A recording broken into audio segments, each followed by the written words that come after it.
¿Qué tal, amigos? Qué bueno volvernos a encontrar aquí en lapatilla.com en 20 minutos. Temas de interés nacional que vamos a comentarles. Y el primero de ellos, los hospitales. Los hospitales no funcionan. Algunos de ellos ya han decretado su cierre técnico, pero muchos están más o menos en las mismas condiciones. Y usted, amigo venezolano, usted venezolano de a pie, que tiene algún padecimiento y quiere buscar la sanación al mismo, ¿cuántas veces lo ruletean de hospital en hospital y en hospital? O de CDI en CDI en CDI, y no consigue la solución para el problema. Entonces el gobierno ahora, siempre como el avestruz, voltea hacia otro lado y quiere acusar o darle la responsabilidad de la salud del venezolano a las clínicas privadas. El otro tema es la inseguridad. La inseguridad sigue creciendo a pesar del tan cacareado Plan Patria Segura, que no sabemos a quién protege ni a quién defiende. Porque hay un caso curioso que está sucediendo en la ciudad de Maracaibo. Hasta el cabello es objeto de codicia por parte de ladrones. Resulta que ahora hay una banda que se llama Las Pirañas, que en pleno centro de Maracaibo le corta el cabello a las mujeres y se los roba. Y Patria Segura, en la tierra donde gobierna el comandante Arias Cárdenas, brilla por su ausencia. Y mientras todo esto pasa y acontece, resulta que el gran anuncio del gobierno es que va a capturar al zar de las finanzas. La verdad es que con tanta información que nos viene de afuera, del exterior, tantos trabajos de investigación, tantos videos que nos narran las aventuras del lujo y derroche de los boliburgueses y bolichicos, sabemos perfectamente que el gobierno lo que pretende con este anuncio es lanzar bolas de humo para tapar la inmensa corrupción que tiene envuelta a esta revolución. Póngase cómodo, porque en breve vamos a estar conversando con el doctor Amadeo Leiva. Él es presidente del Hospital de Clínicas Caracas. En breve estamos con él.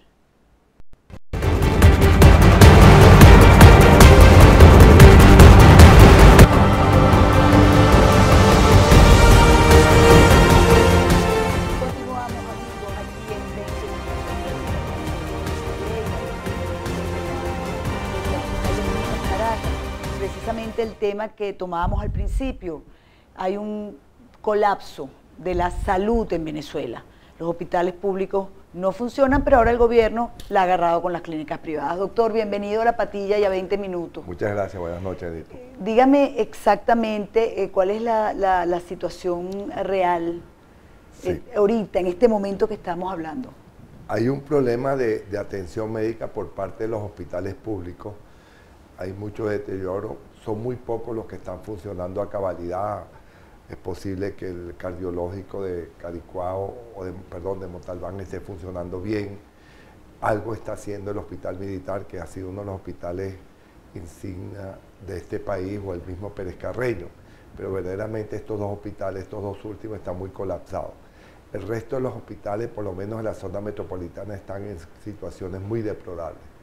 El Hospital Vargas, el Hospital Algodonales, el Hospital de los Magallanes de Catia, el mismo Hospital de Niños, la Maternidad Concepción Palacio, no son ni remotamente lo que fueron hace 20, 30 años atrás. Esto ha hecho que las clínicas privadas sean ahorita el gran soporte de la atención hospitalaria del país. El sistema público, o sea, el sistema del Estado, tiene aproximadamente 40.000 camas hospitalarias, pero atiende apenas el 46% de la población. El sistema privado, que es lo que conocemos como clínicas privadas, tiene la atención del 54% de la población con apenas 7.000 camas, lo que demuestra que es un sistema mucho más eficiente, mucho más expedito y verdaderamente un sistema que soluciona más que el sistema público. Pero en estos momentos hay una providencia donde prácticamente lleva la mayoría de las clínicas privadas, especialmente las clínicas que gocen de alta tecnología, de altos servicios de excelencia, prácticamente nos llevaría a las quiebras. El problema de la providencia es que yo creo que no analizaron verdaderamente los costos. Cuando ellos ponen, por ejemplo, una diálisis que tiene un problema o sea, que tiene una duración aproximadamente 4 horas, que necesita un nefrólogo permanente, que necesita una enfermera especialista en diálisis de manera permanente, que necesita una infraestructura de manera bien dotada, la pone en 200 bolívares, eso hace inviable ese servicio. Doctor, fíjese una cosa, por ejemplo, ¿no? Yo recuerdo que antes uno iba a una farmacia y se podía poner una inyección. Vamos a suponer, el médico le recetaba un antibiótico. Entonces uno decía, ay, por favor, alguien se la ponía a uno. Por supuesto, ahí había gente para eso. Eso está prohibido ahora. Sí. Entonces resulta que uno tiene que ir a una clínica y eso también tiene un costo. No solamente el costo del transporte, sino también el costo de la enfermera especialista que le va a poner a uno la inyección. O sea, en este país todo se ha aumentado. La verdad es que la inflación ha sido para todo. Entonces, cuando yo lo oigo a usted decir que una sesión de diálisis cuesta 200 bolívares, digo, ¿dónde cuesta 200? ¿Qué cuesta 200 bolívares en este país, doctor? Sí. En este país nada cuesta 200 bolívares, por Dios. Sí. Entonces, ¿cómo puede ser la intención de un gobierno quebrar al único sector que está brindando salud al venezolano? Sí, yo creo que no hay esa intención, pero... Por eso... Pero está pasando. La programación que se está haciendo, fíjese, yo le voy a poner este ejemplo. El problema de los costos viene siendo de la medicina privada, que es costosa, que puede haber alguna especulación, porque no se escapa nadie de la campana de agua, que puede haber inclusive alguna irregularidad, pero el gobierno tiene los mecanismos para combatir la especulación, las irregularidades, la usura, que verdaderamente puede existir, yo no lo niego. Yo soy el primero que también tengo un corazón que impediría que eso sucediera. O sea, yo en eso no me diferencio de nadie que busque que eso no suceda. Claro. Pero ¿cuál es el problema fundamental que yo veo? ¿Por qué viene este problema de costo? Porque a los empleados públicos, que son 9 millones de afectados, entre ellos y su familia, le dan acceso a las clínicas privadas, sin un sistema de contención. En ningún país del mundo usted llega al hospital por una gripe, porque tuvo ese día que lo picó un mosquito y le dio una alergia, o porque le duele la cabeza. Todos los países, inclusive Inglaterra, que tiene el sistema de salud más perfecto, impiden que el paciente llegue al hospital si no es atendido de una manera primaria. O sea, en un ambulatorio, digamos. Correcto. Entonces el Estado coge estos 9 millones y le dice, ustedes tienen las clínicas privadas. Yo soy pediatra y estoy en ejercicio. Yo le puedo decir que de cada 10 pacientes de este grupo del Estado que entran por la emergencia del Hospital de Clínicas Caracas en pediatría, 9 hubieran podido ser solucionados en un pequeño ambulatorio o en un pequeño sistema primario. Al ir a la clínica... En un CDI... Es posible. Pero bien dotado, con médicos. O que CanTV o Corpo Electro o el Banco Central tengan su propio servicio médico. Claro. Porque ellos son los grandes referidores al sistema de clínicas privadas. ¿Qué es lo que pasa? Que yo en un ambulatorio o en un sistema pequeño de primaria, yo puedo hacer esa consulta por 200, 300 bolívares. Pero cuando entra a la Clínica Caracas tiene 1.600 empleados. La Clínica Caracas paga el 30% de lo que usted le cuesta la consulta, lo paga en impuestos. La gente no tiene idea de lo que pagamos en impuestos y cada día yo digo, bueno, estamos en un país que quiere ir hacia el socialismo. Yo tengo los impuestos más capitalistas del mundo como clínica. A mí me cobran impuestos por el deporte, cuando es una clínica que tiene que dar salud a los deportistas.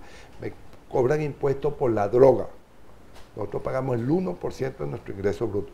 Me cobran un impuesto por ciencia y tecnología cuando es una institución que presta servicios de ciencia e investigación.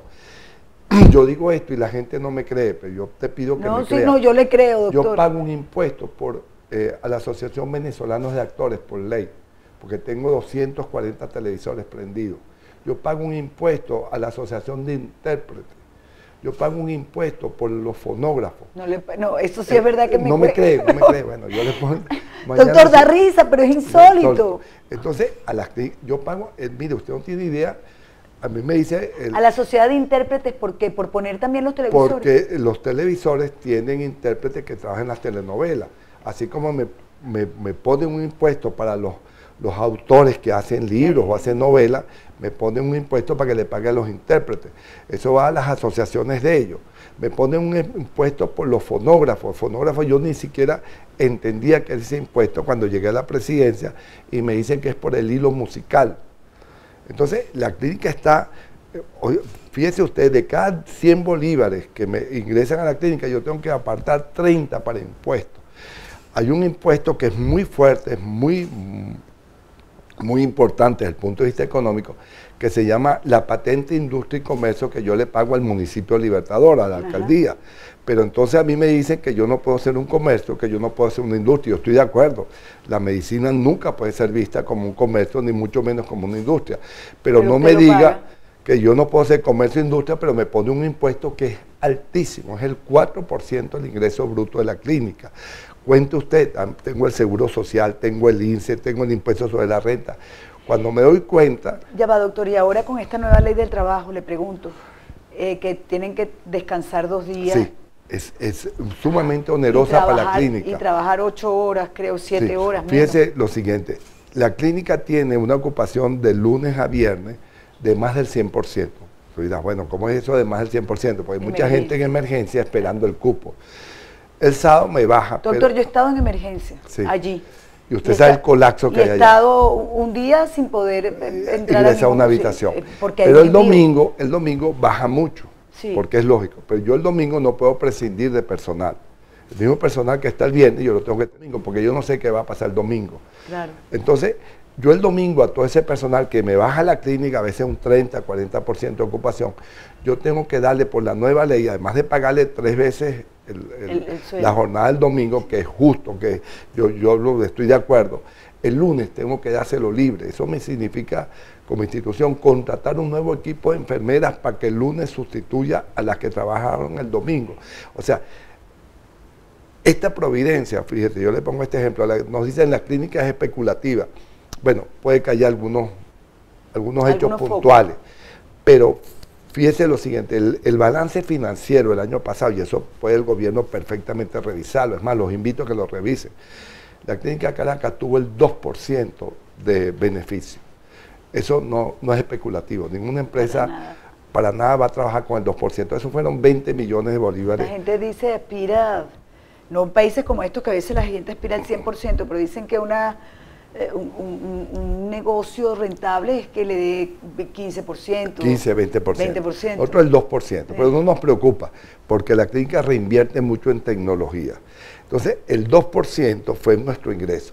Con la providencia, yo tengo que bajar mis costos en un 30%. O sea, yo terminaría el año perdiendo 28%. Eso significa, mire, yo ya estoy en retirada en el buen sentido de la palabra, pero hay mucha gente joven. Pues provoca entregarle la llave al gobierno, mire, así no podemos manejar esta clínica. Si usted cree que hay irregularidades, corríjala.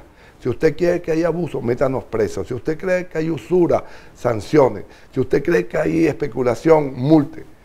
Pero no lleve las clínicas privadas a la quiebra. ¿Qué más sanción que esa cantidad de impuestos que usted me está diciendo? ¿Qué más sanción que esa persecución constante y esa, oye, ese tema moral en que han querido poner a los médicos venezolanos, es decir, decir que son comerciantes, que son especuladores, que no tienen sentimientos?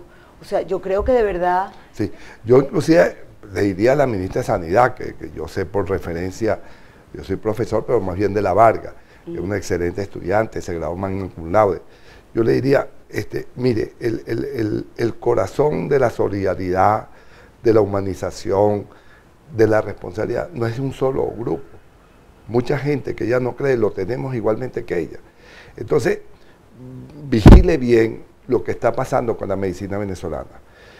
El algodonal se quedó prácticamente sin cirugía porque no tiene anestesiólogo. No tiene terapia intensiva, doctor, no tiene nada. El hospital de niños, que yo fui todos los cargos a vivir por haber, fui residente, jefe de servicio, jefe de departamento, jefe honorario, tiene apenas de 30 anestesiólogos, 4. Eso significa que hay un colapso en la cirugía.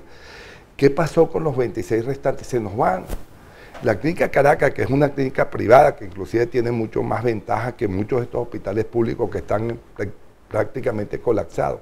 Se nos han ido 60 especialistas en los últimos 8 años, pero de altísimo nivel. Claro. Yo diría que de los mejores neurólogos de América Latina, el doctor Simón Estalota se nos fue para los Estados Unidos. El doctor Abreu, que era un anestesiólogo de cirugía cardiovascular, está de jefe de anestesia de Madeira, porque él es hijo de portugués. El doctor Steven Salva, que hizo anestesia y después terapia intensiva, está de terapista en Barcelona. La doctora María Elena Marín está de infectóloga en Panamá. El doctor Garner, que hizo ginecología, microcirugía ginecológica, está en Bogotá. 60 médicos que al Estado le costó cualquier cantidad de años invertir en ello, y ya se nos van. Nos estamos quedando los que somos generalistas. Yo soy muy fácilmente sustituido, soy un pediatra general, pero ¿cómo sustituye usted un nefrólogo que tiene que tener 2 años de internado, 3 años de programa de medicina interna, 3 años en nefrología, para después que le diga, usted va a ganar por cada sesión de diálisis que dura 4 horas, 200 bolívares? Pero imagínese usted, doctor, que yo he escuchado además decir que les van a poner como unas tarifas, o sea, usted puede ganar hasta tanto. Y de verdad que yo pregunto, ¿quién puede tasar el conocimiento de un médico que pasa la vida estudiando? Yo entiendo que además es una vocación de servicio y el paciente no es gafo. El paciente sabe cuando hay un médico usurero, claro, ¿verdad? Y cuando hay un médico que de verdad está consustanciado con su paciente. Así que eso es una cosa que uno lo percibe, sí, que uno lo percibe. Y el gran mensaje es el siguiente.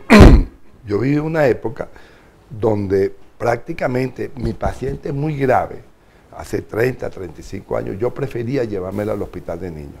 Y no íbamos a clínica privada, en ese momento no existía la clínica Caracas. Claro, pero el hospital de niños era un gran hospital. Es un hospital de referencia. Nosotros recibíamos pacientes de Aruba, de Curazao, de Guyana, de toda esta parte del Caribe.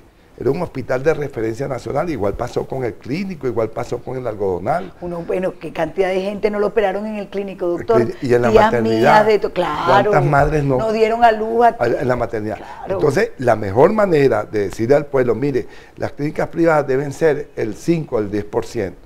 Es cuando el gobierno entienda que tener los hospitales bien dotados, tener buenos profesionales en los hospitales, es la mejor manera, entre comillas, de combatir a la medicina privada. Pero además que todos ustedes hacían clínica privada, sí, y su clínica, y su hospital público. El caso mío, yo por ejemplo trabajaba de 7 a 4 en el hospital de niños, porque tenía tiempo completo. Y después de las 4 es que iba a hacer la medicina privada.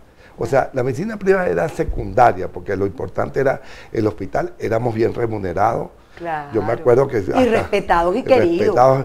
No nos perseguían, no se metían con nosotros. Claro. Éramos la medicina élite de muchos países de América Latina. Eso es verdad. Y lamentablemente todo eso se nos vino un día para abajo y cada día va más en deterioro. Doctor, nos queda un minuto.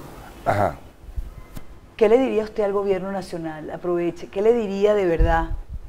¿Cuántos años tiene usted de ejercicio, doctor? Yo me gradué en el 69, saqué la cuenta, 43 años. Pero estoy activo, yo empiezo a las 7 de la mañana y atiendo la clínica, porque la clínica, la presidencia no es un cargo operativo, pues es un cargo más bien de decisiones, pues ahí hay directores de todas las áreas. Yo le diría al gobierno primero que tenga amplitud, que oiga al otro sector. Si ellos tienen la razón, convenzan de que tienen la razón.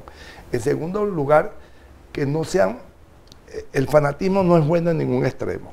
Creer que la medicina privada es lo malo, es lo corrupto, es lo que no debe ser, es errado. Creer que el gobierno a lo mejor tiene algunos éxitos, que yo mismo lo reconozco. Yo pienso que el Hospital Cardiológico Infantil de Rodríguez Ochoa es un éxito del gobierno, yo no se lo quito. Creo que ellos tienen 1 o 2 hospitales que les funcionan bastante bien. Lamentablemente, como los otros funcionan tan mal, la gente se va para allá. El Militar es un gran hospital. Siempre lo fue. El Pérez Carreño es un tremendo hospital, pero la gente se queda en los pasillos en colchoneta esperando que lo atiendan. Pero las clínicas privadas hoy en día no son parte del problema, más bien es una solución al problema. Yo solamente le pongo 2 ejemplos a la gente. El hospital tiene 2 unidades que son élite. Una es la unidad de trasplante de médula ósea. El 100% de la unidad de trasplante de médula ósea son pacientes que nos envía Sanidad. Y los paga completamente, eso es loable, pues. Los paga completamente. Es una unidad que ha salvado a cientos de niños con leucemia, a cientos de adultos con leucemia. Y nuestro convenio es con Sanidad, o sea que demostramos que sí funcionamos. Nosotros hacemos el 80% de los trasplantes. Una unidad como esa no se puede tener en un hospital público. o en cada Mire, hospital es público? complejo, es complejo. Es muy complejo. Es muy complejo. Aquí en Venezuela hay 2 unidades de trasplante de médula ósea, una en Valencia, que es una fundación que hace el 20%, y nosotros hacemos el 80%. Y gracias a Sanidad, porque los trasplantes de médula ósea son costosísimos. Es un mes que pasa el paciente hospitalizado prácticamente en una campana que no puede nadie ni visitarlo. Y el ejemplo de diálisis, nosotros tenemos 60 pacientes dializándose en la clínica Caracas. No, en el programa. En el programa. Porque tenemos 10 máquinas y dializan día sí, día no, porque el paciente no todos los días se dializa. ¿Usted sabe quién es nuestro proveedor? En el 100%, el Seguro Social. Todos los pacientes que nosotros tenemos en diálisis, el Seguro Social le reconoce la diálisis. Nos manda los insumos y nos paga un emolumento por las diálisis. Lo que significa que sí puede haber una convergencia entre clínica privada y hospitales públicos. A mí no me importaría que mañana el gobierno, en vez de hacer estas tarifas, que lo único que beneficia en ese capitalismo salvaje, que yo llamo así, es a las compañías de seguro. Porque el 99% de mis pacientes entran por seguro. Cuando ellos me mandan a bajar los costos, ya el seguro cobró la póliza por todo el año. El que se beneficia ahí es el seguro, no el paciente. Claro. Entonces yo le diría, mire, ponga más bien, diga que de cada 10 resonancias, 2 son para el pueblo. De cada 3 tomografías, 1 es para el pueblo. De cada 100 operaciones, 10 son para el pueblo. Es una manera Doctor, pero una de las cosas viable. Que dice el gobierno, y ya para terminar, porque ya nos pasamos, es que si llega un enfermo grave, un accidentado, un herido, lo que sea, que ustedes no los atienden. 100%. En la clínica Caracas nunca, yo le doy bajo fe de juramento que nunca ha pasado. El último caso es un lamentable, llegó un bombero que había tenido un accidente en Higuerote, tuvo 5 o 6 horas sin ser atendido porque no hay infraestructura en esa zona del oriente del país para atenderlo. Llegó a la clínica Caracas con 2 hemoglobinas, se le pusieron 10 transfusiones, se le pusieron 6 plasmas, se pasó a quirófano, hubo que lamentablemente amputarlo, pero ya eso era un caso sumamente grave y duele decirlo, pero falleció. Pero nosotros nunca dijimos tiene póliza, no tiene póliza, y todos los días nosotros estamos atendiendo emergencias de ese tipo. Después que se estabiliza y después que está compensado, es cuando nosotros pensamos en el traslado, porque si no, verdaderamente tampoco la clínica puede atender. O sea, que es una campaña, digamos, que... Por lo menos yo respondo por mi institución. Claro. Y creo que muchas veces más de confusión, porque creo que todas las clínicas tienen, por lo menos en estos momentos, esa conducta que tenemos nosotros. O sea, yo no creo que sea la excepción, creo que la mayoría de las clínicas... Es la regla, más bien.